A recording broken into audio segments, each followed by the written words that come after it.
ইশাক ভাই লড়বে। এক দুই তিন চার আমারও তালে তালে। আজকে এই ক্রান্তি লগ্নে আমরা দেখতে পাচ্ছি যে বিএনপির সাথে বৈষম্য করা হচ্ছে, বিএনপির সাথে বৈষম্য করা হচ্ছে। কারণ বাংলাদেশ হাইকোর্ট থেকে ট্রাইব্যুনাল কর্তৃক নির্বাচিত এবং গ্যাজেটে প্রকাশিত, বাংলা নির্বাচন কমিশন গ্যাজেটে প্রকাশিত।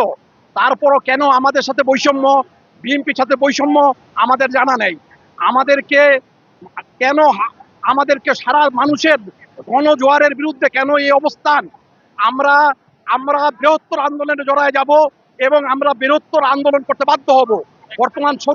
বর্তমান সরকারের উপর আমরা বলতে চাই, আপনারা নির্লজ্জের মতো আমাদের এই আন্দোলনকে দমিয়ে রাখতে পারবেন না। আমাদেরকে অতি দ্রুত আমাদের ইঞ্জিনিয়ার ইশরাক হোসেনকে তার প্রাপ্য মেয়র বুঝিয়ে দিয়ে তাকে দায়িত্ব বুঝিয়ে দিন। ঘোষণা না করা, যদি ঘোষণা না দেন আমরা বৃহত্তর আন্দোলনে বাধ্য হব। সারা বাংলাদেশ আমরা অচল করে দিব, সারা বাংলাদেশ আমরা অচল করে দিব। ভ্যাট ট্যাক্স আমরা সব বন্ধ করে দিব।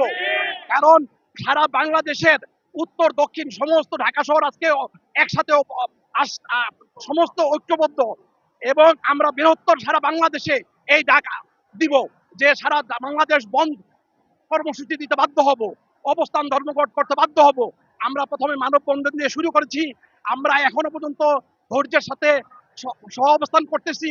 সরকারের কাছে বলতে চাই, অতি দ্রুত ইঞ্জিনিয়ার ইশরাক হোসেনকে তার শপথ পাঠ করিয়ে তাকে তার দায়িত্ব বুঝিয়ে দিয়ে জনগণের আস্থা অর্জন করুন, জনগণের পাশে থাকুন। ইনশাআল্লাহ বাংলাদেশ জিন্দাবাদ। আমরা তোমায় ভুলি নাই দুর্দিনের ইশরাক ভাই, আমরা তোমায় ভুলি না দুর্দিনের ইশরাক ভাই। লড়বে,